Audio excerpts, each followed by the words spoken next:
Snow White. A long time ago, when the snowflakes fell like feathers, a queen sat sewing at a window. She dipped her finger on a needle so that 3 drops of blood fell upon the snow. How pretty! Her red blood looks dazzling on the whiteness. The queen said, "Ah me! If only I had a child with skin as white as snow, and lips as red as blood, and hair as black as the ebony window."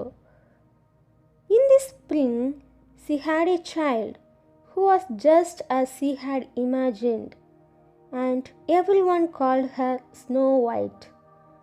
But alas, the good queen died, and the king married a new queen whose heart was evil. This wicked queen had a magical mirror, and when she stood and gazed into it, she asked, "Mirror, mirror on the wall, who is the fairest of them all?" And when the mirror replied, "Thou, O queen, art the fairest of them all," her vain heart rejoiced. Snow White grew more and more beautiful with every passing year.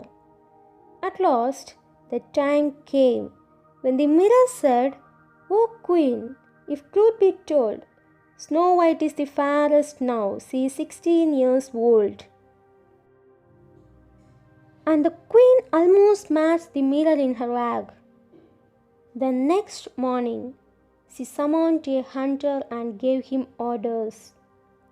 "Take Snow White out and don't bother to bring back anything but her heart." The hunter led Snow White to the woods while taking pity on her innocent heart. He told her to run and hide. She ran and ran, cutting herself on brambles. Meanwhile, the hunter returned to the queen with the heart of a deer. Snow White fled until she came upon a cottage in the middle of the woods. The door was open. She went inside and saw that the furniture was child-sized. She curled upon on one of the 7 little beds and fell asleep. The owners of the cottage were 7 doves, who spent the day mining for gold in the heart of the mountain.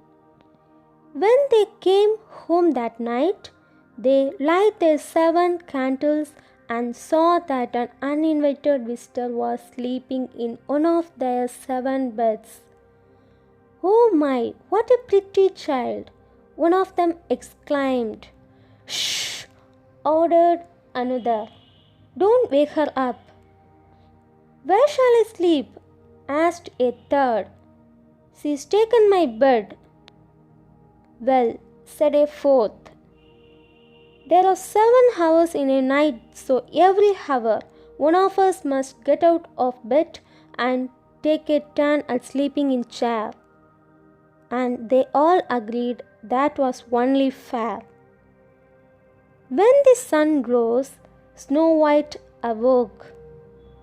How frightened she was when she saw the 7 doves! But they were friendly and asked her name. "Snow White," she replied. The eldest dove said, "Well, Snow White, if you will take care of our house, then you may live here." And Snow White agreed with her heart. Every morning, the 7 doves went out to the mountain, and Snow White stayed at home to cook and keep the house. Meanwhile, the queen asked her mirror, "Who is the fairest of all?" And the mirror answered, "O Lady Queen, though fair may be, Snow White is fairer for to see. Over the hills and far away, she lives with 7 doves today." "Liar!" screeched the queen in her wrath. But she soon realized that the hunter must have tricked her. She decided to dress herself like an old peddler woman and in this discourse, she visited the dove's cottage and knocked at their door, crying, "Pretty things, very cheap, very cheap." Snow White peeped from the window and said, "Good day, good woman. What are your wares?" "All sorts of pretty things, my dear." "Thank you," said Snow White. "Your scarves and lacs are indeed pretty, but I will not buy any today." "It is a pity," said the old woman. "But never mind, I will give you this apple, and perhaps you shall remember me another time." The peddler woman took a bite out of the green side of the apple and handed the rest through the window. Snow White thanked the old woman and bit into the fruit. Little did she realize that the wicked queen had poisoned the rosy side of the apple, the part that Snow White now swallowed. That night, when the doves came home, they found Snow White lying upon the floor. No breath came from her lips. They sat round her and wept for 3 whole days. Then they made a coffin of shining glass, layered her in it, and placed her on top of the mountain.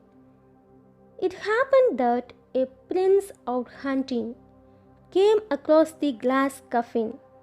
He was very much taken by the pale girl who lay so still inside it, and he thought she must be a statue left there by the ancients. He ordered his servants to pick up the unusual object and carry it home. In doing so, one of them stumbled and the glass box fell to the ground.